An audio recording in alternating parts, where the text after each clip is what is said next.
하나님의 말씀 누가복음 18장 13절입니다.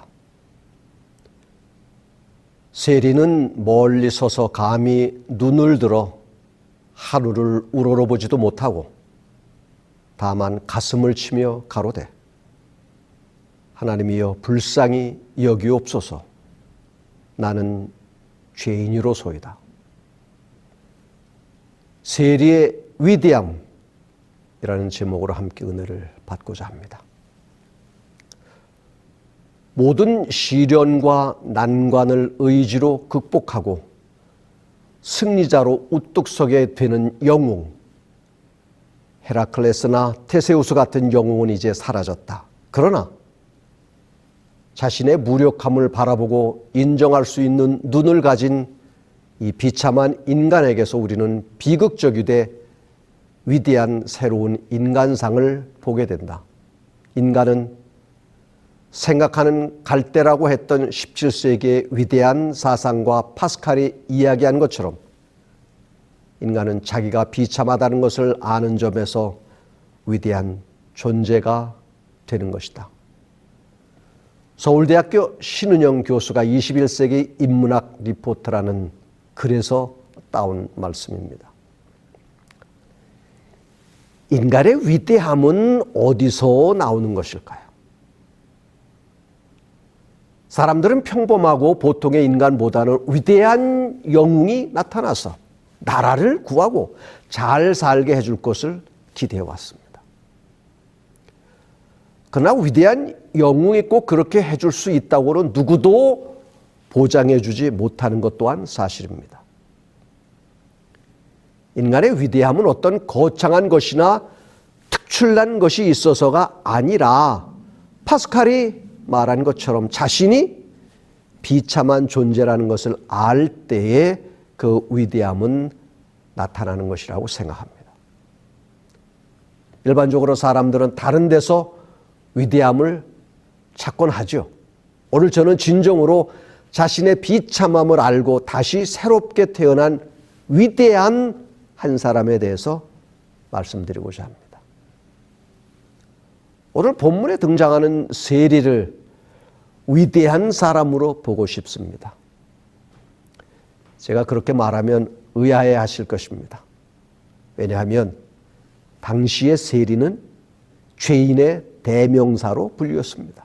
그런 세리에게 위대함이 있을까요? 그렇다면 세리에게는 어떤 위대함이 있는 것일까요? 세리의 위대함은 첫째, 그는 자기 자신이 어떠한 사람임을 알고 있었다는 것입니다. 여러분은 자신을 얼마나 알고 있다고 생각하십니까? 많은 사람들이 자신을 가장 잘 알고 있다고 생각합니다. 물론 사실일 수도 있습니다. 그러나 어떤 면에서는 자신을 가장 모르는 것이 아닌가 생각이 들 때도 있는 것입니다. 어떤 사람은 이렇게 말했습니다. 세상에서 가장 쉬운 일이 자기가 자기를 아는 일이다. 정말 그럴까요? 사람이 자기 자신에 대해서 바로 안다는 것이 쉬워 보이지만 보통 어려운 일이 아님을 경험을 통해서 알고 있는 것입니다. 오죽하면 철학자 소크라테스가 너 자신을 알라 그렇게 말했겠습니까? 그럼에도 자기 자신을 솔직하게 볼 수 있는 사람들이 그리 많지 않다는 사실입니다. 자신에 대해서는 과대포장하고자 하는 마음을 갖지만 남에 대해서는 인색한 것이 사람의 간사한 마음입니다. 상대방의 약점을 들추어내는 데는 탁월하면서도 자신의 약점은 전혀 인정하지를 않습니다. 그래서 자신을 잘 모른다고 말하는 것입니다. 우리는 흔히 우스운 말로 주제 파악을 하라는 말을 합니다. 자기 자신이 어떤 사람인지를 모르고 덤벙대는 사람에게 던지는 말이죠. 그런데 세리는 자기 자신을 잘 알고 있었습니다. 스스로도 그리고 다른 사람들로부터도 어떤 사람으로 취급받는 것을 알고 인정하고 있었습니다. 그러기에 세리는 감히 성전 앞에 설 수 없음과 고개를 들고 하늘을 우러러볼 수 없는 버림받은 죄인이라는 사실을 인정하고 고백하고 있는 것입니다. 우리가 알고 있듯이 그 당시에는 세리라는 신분이 사람들로부터 지탄받고 외면당하며 멸시받는 계층에 속한 사람들이었습니다.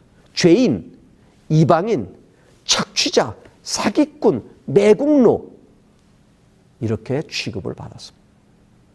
로마의 앞잡이라고 생각했고 그래서 사람들이 세리와는 상종을 하지 않았습니다. 거짓이나 협박으로 타인의 재물을 갈취하다시피 하는 세리도 있어 어느 면으로 보든지 하나님 앞에서나 사람 앞에서 죄인일 수밖에 없는 존재였습니다. 물론 자신의 처지를 생각하며 고민하는 그런 세리들도 있었을 것입니다. 성경에 등장하는 세리는 후자인 사람인 듯합니다. 비록 생계를 위해서 세리를 하지만 늘 양심의 가책을 느꼈나 봅니다. 그는 자신이 비참하여 불쌍히 여김을 받아야 할 사람이라는 사실을 알았습니다. 삶에서 떳떳함은 보이지 않았고 무언가 내놓고 자랑할 것이 전혀 없는 사실을 인정한 것입니다. 그는 하나님 앞에 내놓을 만한 아무런 공로도 없음을 알고 절망 가운데서 가슴을 치면서 하나님이여 불쌍히 여기옵소서 그렇게 외쳤던 것입니다. 세리의 이러한 행동은 그의 말의 진실성을 입증하며 자신이 무가치하다는 느낌에 대한 생생한 표현인 것입니다. 심지어 그는 기도할 자격도 없다고 생각한 것입니다. 그는 자기 자신을 변명하지 않았습니다. 남과 비교하지도 않았습니다. 누구를 탓하지도 않았습니다. 자신이 죄인이라는 사실, 자기는 하나님의 불쌍히 여김을 받아야 할 사람임을 인정하고 있는 것입니다. 페니실린을 발견한 알렉산더 플레밍에게 어느 날 기자가 이렇게 물었습니다. 박사님의 수많은 발견 중에 가장 위대한 발견은 무엇이라고 생각하십니까? 플레밍은 주저없이 네, 제가 크나큰 죄인이라는 사실과 예수 그리스도가 나의 구주가 되신다는 사실을 발견한 것입니다. 라고 주저없이 대답했다고 합니다. 세리의 고백은 얼마나 정직하고 솔직한 고백입니까? 자신의 비참한 실상의 모습을 가감없이 내보이고 있는 것입니다. 그런 의미에서 저는 이 세리가 위대하다고 하는 것입니다. 사람들은 자기를 감춥니다. 자신의 약점을 말하려고 하지 않습니다. 자신의 치부를 드러내려고 하지 않습니다. 그래서 가면을 쓰고 위선의 모습을 보이는 것입니다. 그러나 세리는 다 보여줬습니다. 더 이상 감출 것이 없었습니다. 머리끝부터 발바닥까지의 모든 추함과 부끄러움을 세리는 다 드러낸 것입니다. 그에게 있어서 유일한 소원은 죄 사함을 받고 마음의 평화를 얻는 것이었습니다. 그래서 하나님의 자비를 구한 것입니다. 하나님께서 이런 사람에게 자비를 베푸시고 은혜를 주시는 것은 너무나 당연한 것입니다. 불쌍히 여김을 받을 것입니다. 실물교훈 152페이지엔 이렇게 기록하고 있습니다. 그의 유일한 소원은, 세리의 유일한 소원은 죄사함을 받고 마음의 화평을 얻는 것이었다. 이를 위한 그의 유일한 간구는 하나님의 자비를 구하는 것이었다. 그리하여 그는 축복을 받았다. 그리스도께서는 이 사람이 저보다 의롭다 하심을 받고 집에 내려갔느니라고 말씀하셨다. 사랑하는 성도 여러분, 여러분은 여러분 자신을 진정으로 알고 있다고 생각하십니까? 난 과연 어떤 사람인가요? 요한계시록 3장 17절, 내가 말하기를 나는 부자라 부여하여 부족한 것이 없다 하나 내 곤고한 것과 가련한 것과 가난한 것과 눈먼 것과 벌거벗은 것을 알지 못하도다 라고 말씀하고 있습니다. 자신의 실상을 알지 못하는 사람은 불쌍한 사람이요 구제가 불가능한 사람입니다. 그러나 자신의 현재 상황을 알고 진정으로 하나님의 도우심을 받고자 하는 사람은 하나님의 동정과 치유를 경험할 수 있는 것입니다. 실물교훈 159페이지에 이렇게 기록하고 있습니다. 자신에 대한 진정한 상태를 알 수 있는 유일한 방법은 그리스도를 쳐다보는 것이다. 사람들이 자기의 의의를 그처럼 높이는 까닭은 그리스도를 알지 못하기 때문이다. 우리가 그분의 순결하심과 탁월하심을 깊이 생각할 때에 우리 자신의 연약함과 가난함과 결점들을 있는 그대로 보게 될 것이다. 우리가 만일 구원을 얻게 된다면 그것은 우리 자신의 선행으로 되는 것이 아니라 오직 하나님의 무한하신 은혜로 말미암아 되는 것임을 알게 될 것이다. 있는 그대로 주님 앞에 나아가 나의 연약함과 어리석음을 고백하고 주님의 자비의 손길로 나를 회복시켜 주시기를 구하는 것입니다. 죄인이 주님 앞에 나가는 데는 아무것도 부끄러울 것이 없습니다. 주님은 오히려 기뻐하시고 나를 용납해 주실 줄 믿습니다. 세리의 위대함 두 번째입니다. 그는 자신이 죄인임을 고백하고 인정하였습니다. 자신이 하나님 앞에서 죄인임을 고백하고 인정한다는 것은 결코 부끄러운 일이 아닙니다. 오히려 위대한 일인 것입니다. 그는 자기가 하나님 앞에 범죄했고 자기 자신이 죄 많고 누추한 인간임을 깊이 느꼈습니다. 그는 누구로부터도 동정받을 처지에 있는 사람이 아니었습니다. 모두가 그를 멸시하는 눈으로 바라봤습니다. 실물교훈 151페이지엔 이렇게 기록합니다. 그는 자기가 하나님 앞에 범죄했고 자기 자신의 죄 많은 누추한 인간임을 깊이 느꼈다. 그의 주위에 있는 사람들이 그를 멸시의 눈으로 바라보았기 때문에 그들로부터 어떠한 동정도 기대할 수 없었다. 그는 하나님 앞에 내어놓을 만한 아무런 공로도 없음을 알고 절망 가운데서 하나님이여 불쌍히 여기옵소서 하고 외쳤다. 세리는 하나님께 무엇을 호소했습니까? 하나님이여 불쌍히 여기옵소서라고 간곡히 기도했습니다. 하나님 앞에서 자신의 모습이 죄인인 것을 발견한 인생은 하나님의 긍휼에 호소할 수밖에 없습니다. 나의 의의를 내세울 것이 무엇이 있겠으며 나의 자랑을 늘어놓을 것이 무엇이 있겠습니까? 나의 행위에서 내세울 수 있는 의의가 전혀 없기 때문에 다만 하나님께서 불쌍히 여기셔서 은혜를 베풀어 주시기를 간구할 수밖에 없는 것입니다. 세리는 늘 양심의 소리에 괴로워했습니다. 그것이 바로 성령의 음성이었습니다. 그러면서도 여전히 지금의 자신의 처지를 떨쳐내지 못하고 죄된 생활을 계속할 수밖에 없는 자신을 미워했습니다. 세리는 자신이 엉망인 것을 깨달았고 하나님의 자비가 필요한 것을 깨닫게 되었습니다. 기도 265페이지는 이렇게 기록합니다. 그는 자기의 필요를 느끼고 그의 죄와 수치의 무거운 짐을 가지고 하나님 앞에 나아가서 하나님의 자비를 구하였다. 그의 마음 문은 열려서 하나님의 신이 그 은혜로우신 역사를 할 수 있게 되고 그를 죄의 권세에게 벗어나게 하실 수 있는 준비가 되었다. 다시 교회증언 5권 638페이지엔 이렇게 기록합니다. 자기의 허물을 인정하는 자들은 의롭다는 인정을 받을 것이다. 왜냐하면 예수님께서 회개한 영혼을 위하여 자신의 피를 내세우실 것이기 때문이다.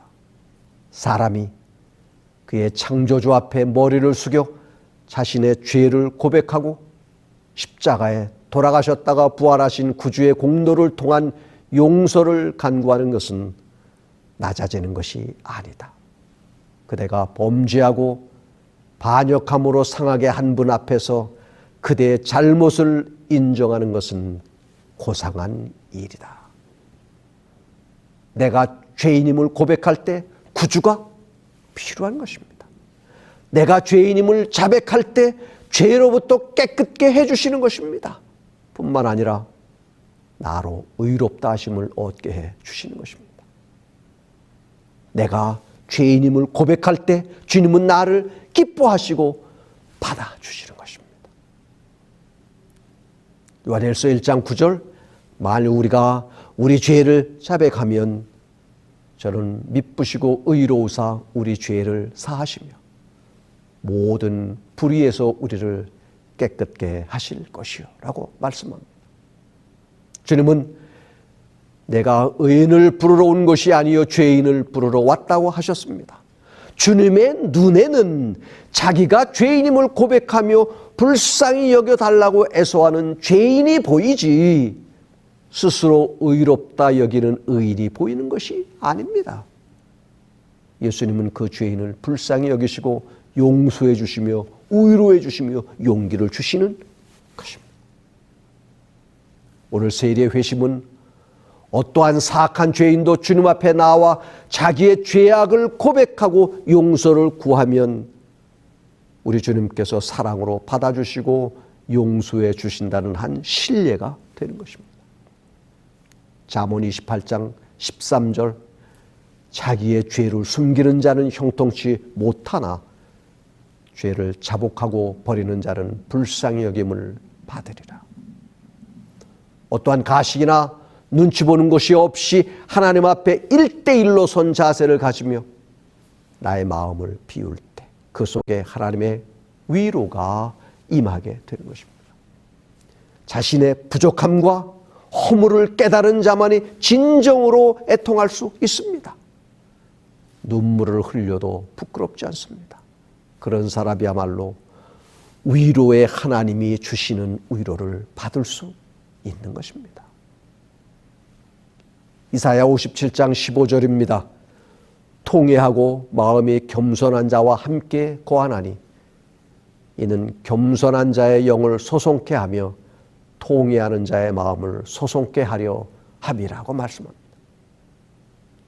비록 죄를 지었으나 회개하고 돌아오는 사람에게 하나님은 용서의 팔로 안아주시고 영혼을 새롭게 하여 주신다는 사실을 믿으시길 바랍니다. 나를 숨기거나 더 이상 감추지 마십시오. 더 이상 죄악의 어두운 그늘에서 고민하지 마시고 있는 그대로를 가지고 지금 하나님 앞에 나오십시오. 이 일이야말로 인간이 할 수 있는 가장 고상하고 위대한 일인 것입니다. 하나님께서 기뻐하시고 나를 기꺼이 받아주실 줄 믿습니다. 나는 용서받아야 할 죄인이라는 사실을 잊지 말기를 바랍니다. 언제든지 하나님 앞에 나오는 것을 주저하지 마십시오. 하나님 앞에 나와 죄인임을 고백하고 용서를 구하는 일을 미루지 마십시오. 에베소서 1장 7절 우리가 그리스도 안에서 그의 은혜의 풍성함을 따라 그의 피로 말미암아 구속 곧 죄 사함을 받았으니라고 말씀합니다. 오늘도 용서하기 위하여 기다리시는 주님의 내미는 손을 붙잡기를 바랍니다. 그리하여 진정으로 죄 사함을 얻고 마음의 평안을 누리며 살아가는 위대한 성도들이 되시기를 간절히 바라면서 말씀을 마칩니다.